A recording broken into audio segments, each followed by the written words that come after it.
Hey guys, it's Ashley and welcome to the weirdest blend of books that I think I have ever read. So it's currently August 26th, and the reason that I'm filming my wrap up a little bit early this month is because I'm not sure how many books that I'm gonna be able to get to the rest of the month. Mostly because A, I picked up writing again and I'm really loving it, and I'm just in this mood where like I don't want to jeopardize it, so I'm gonna try to focus on that. And also B, the book that I started reading within the past like 10 days of the month, it's not really doing it for me, and I will get into that in a minute. I do want to mention though that if I had finished the book that I'm probably not going to finish, that's just not doing it for me, I would have hit 50 books for the entire year, which was my goal at the beginning of the year, and it's only the beginning of September, end of August. So like, I'm so proud of myself for reading that many books, when in the past I've only been able to get to maybe 30 or 40 at the most. So you guys don't know. You don't know how proud I am of that. Get ready for the weirdest bunch of books I have ever in my life read.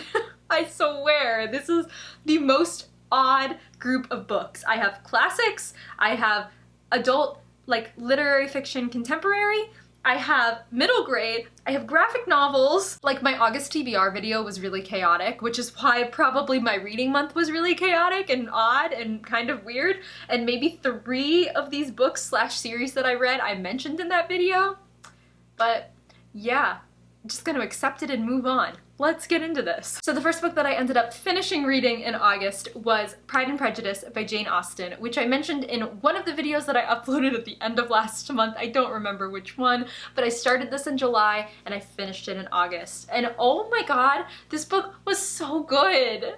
Like, how have I been sleeping on Pride and Prejudice for this long? Yes, it's a classic. Yes, everybody's heard of it. And yes, sometimes the writing can be a little dense, but I picked up the audiobook and read it along with it as she was reading to me in my ear, and it was wonderful. As soon as I finished this book, the next night I enlisted my mom and we watched the 2005 adaptation with Keira Knightley, and it was so wonderful. I loved it so much and I wanted to rewatch it like as soon as I finished it. And then right after that, I ended up watching the Lizzie Bennet Diaries on YouTube, which was really, really cute and not at all what I was expecting, but it was still like adorable. And yeah, I guess you could say I'm a Pride and Prejudice fan now. So then the next book that I picked up was Where the Crawdads Sing by Delia Owens, which I did talk about in my August TBR because I had just accepted it from my library at the time and I knew I needed to get to it before I had to give it back. This book is like a little tricky for me to like review in a way. I went into this not really having any expectations and not really knowing the story, and I'm not sure if that was like a good thing or a bad thing. The whole story is about this girl named Kaya who is growing up in the marsh in, I think it's set in North Carolina, and she starts off with her family there, and then her mother leaves because her father's abusive, and then slowly her siblings start leaving until it's just her and her father, when eventually her father ends up leaving and she's stuck in the woods by herself at like 7 years old. And the whole story is her learning and growing and becoming a woman in this different environment than you would picture a 7-year-old growing up in. On the other side of that, you also have a murder that happens like years later, and these 2 detectives are trying to figure out who killed this guy. And so you're going back and forth in time between Kaya growing up and this murder mystery until eventually the 2 timelines collide and things happen. Like I said, I probably should have known what the story was about going into it because I probably would have been less like confused and more interested in it. But to be honest, the first half of the book was super, super slow. Like it was so slow, it was just dragging on. And at one point I thought that I was going to DNF it because I couldn't get into it. It just wasn't doing it for me.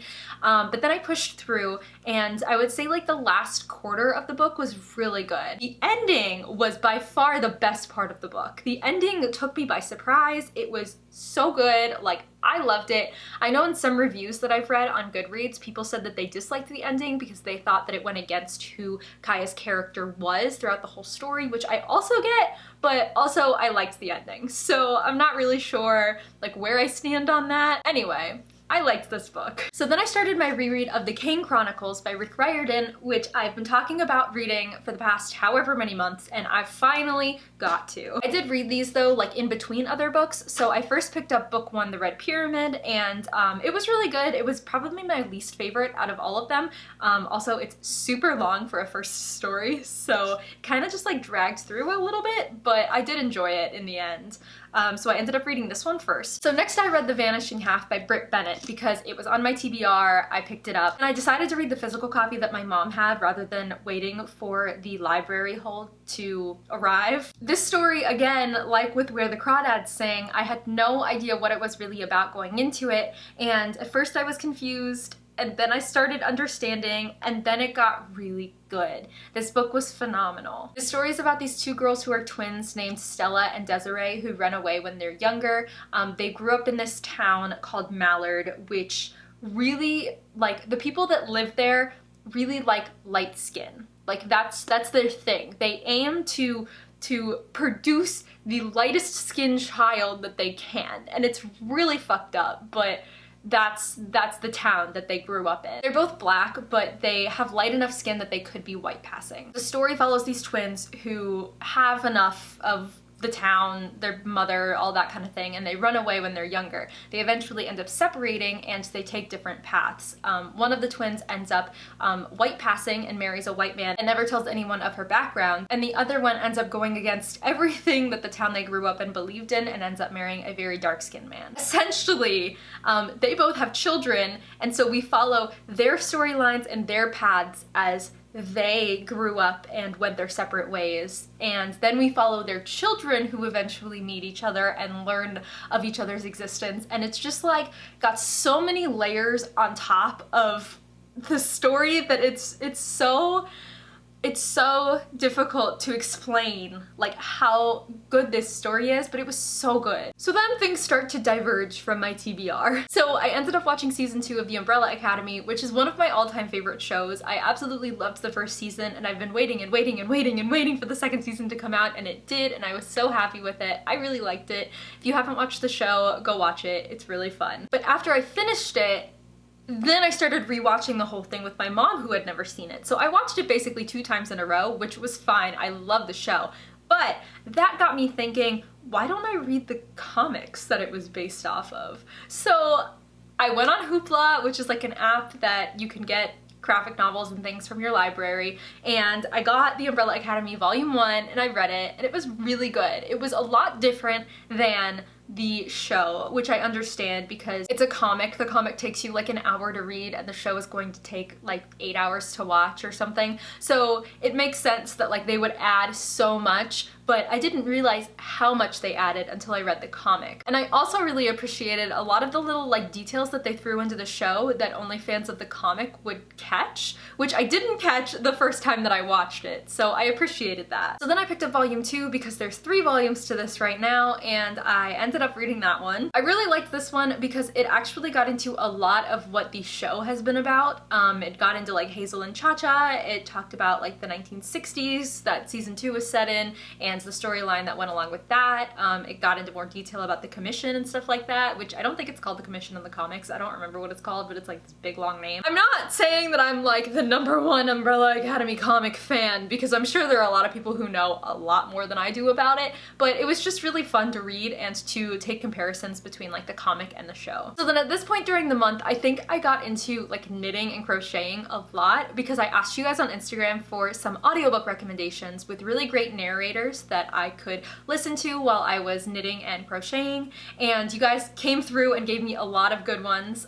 One of the ones that I got the most often was The Diviners by Libba Bray, which I have been wanting to read for years now and have not done it, but when I went onto my library app, it was currently like on hold for like 4 weeks, so I couldn't get it right away. So instead, I ended up picking up a book that I've seen a lot of over the past couple of years or so, but I've never thought about picking up. And somebody recommended it, and I started listening to it, and I really, really enjoyed it. And that story is A Study in Charlotte by Brittany Cavallero, or Cavallero. I've never once thought about reading this book, and then I picked it up on a whim, and I really did enjoy it. Granted, there were a couple of moments that I was like, about. There's one moment at the end that I was very much like really skeeved out by and was like, no thank you. Yeah, let's not talk about that. But all in all, the story as a whole, I really enjoyed it. It was super dark at times, but it was also really cute. Like, I really love the characters, and the guy who voices Jamie is really funny. I wasn't expecting it because in the beginning I wasn't sure if I really liked his like voice or not, I guess. Like, sometimes you just gotta vibe with the person's voice in order to get into the book in an audiobook, and at first I was like, nah, not really vibing with this, and then toward the end I was like, oh yeah, give me more Jamie. I guess if you don't know what this story is about, because I had no idea what the story was about, it is a young adult murder mystery story following the great-great-great-grandchildren of Sherlock Holmes and John Watson? Is that his name? His name is not James. No, his name is James Watson. The other guy is John Watson, right? I don't know. Sherlock and Watson.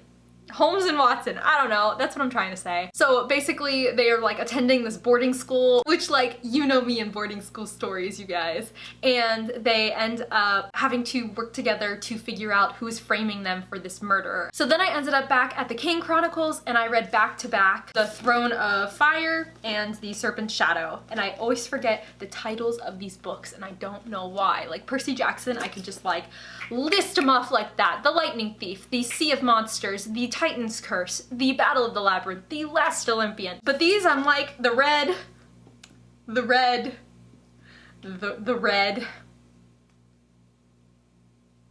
Pyramid. Sorry if I get these wrong. I keep calling this one The Serpent's Curse because of the Lisa Maxwell book that should be coming out next year now. But yeah, anyway, I really liked these. I finished my vlog, I filmed it, it's uploaded, but it will not be going up until the week after this video goes up. So hopefully you guys can wait that long, but I have my wrap up and TBR planned for this week, and then the following week I will put up that vlog. So be on the lookout for that. This book came in second place and this book came in first place for ones that I really enjoyed the most. And then because I can't remember if I read any other books after those, I'm gonna start talking about the book that I have been reading that I'm not sure if I'm going to finish yet, and that is Rebecca by Daphne du Maurier. If you watched my history of my bookshelves challenge or another video I might have mentioned this in, I talked about how on BookTube a couple of us have like a group chat going on and we decided we wanted to read classic books, and so everybody agreed on trying to read Rebecca because apparently there's like a film adaptation with Lily James that's coming to Netflix next month or something, and so I was like, okay, cool, I've wanted to read classics, like awesome, bring it on. I am not a huge fan of this story. Essentially, this story is about this 21-year-old girl who meets this like 40-year-old guy while she is working for this woman as like her like second-hand, like learning to be a lady kind of thing. They talk for like 3 weeks, they take a couple of like little short trips together or whatnot, and eventually he asks her to marry him, but he's like super nonchalant about it and you're like, he clearly doesn't care. But then you find out he has this past where his like first wife ended up dying. She drowns, but like, are you sure that she drowns? Because something weird is happening here. So then she moves into his house and then she's like always being compared to Rebecca, who's the first wife, and it's just like very odd, like people are being strange, things are happening, and she's very, very self-conscious because she's like, I'm nothing like Rebecca, I'm not as good as Rebecca, Rebecca was a queen and I'm not, and like that kind of thing. So there are two things that I don't really like about this story that I'm not sure if I'm going to finish it because of these two things. The first of which is the main character. She's very, very meek and very like naive, has no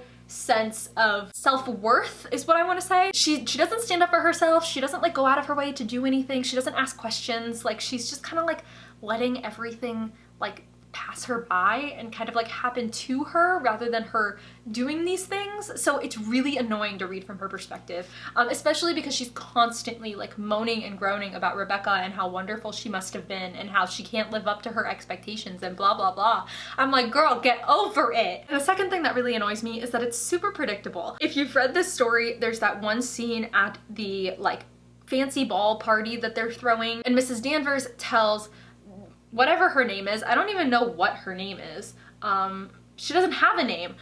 That is, oh my god, I hate this book. She's so meek and naive and unimportant that she doesn't even have a name. She's literally just called Mrs. De Winter. Anyway, so they're throwing this fancy ball party and Mrs. Danvers tells the main character, who doesn't have a name, that she should wear this dress that's featured in this painting in the hallway. And she's like, you know, has no idea what she's gonna wear. She doesn't know if what she's gonna wear is gonna be too gross and like nobody's gonna like her because of it, and she's gotta dress up, but she doesn't know how to do it like Rebecca can. So she's like, you know, kind of fumbling all over herself and pitying herself and not really sure what she's gonna do. And then Mrs. Danvers swoops in and is like, wear this, it'll be great. And she of course like jumps at the idea.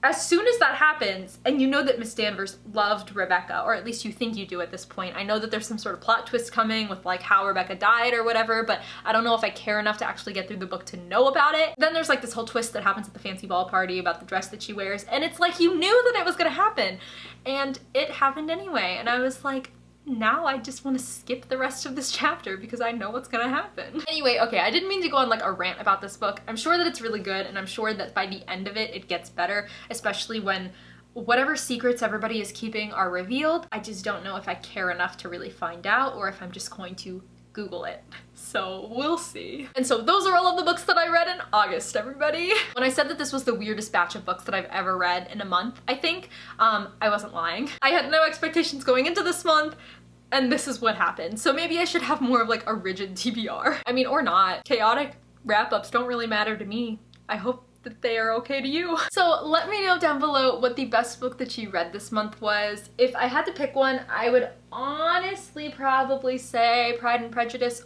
or The Vanishing Half. Very excited for September because I have a lot of reading plans that I am ready for, and I can't wait to share them with you in my TBR that will go up on Thursday. But other than that, I think that's gonna be it for this video. So if you guys wanna follow me on any of my social medias, all of my links will be in the description below. Thank you so much for watching, and I will catch you later. Bye!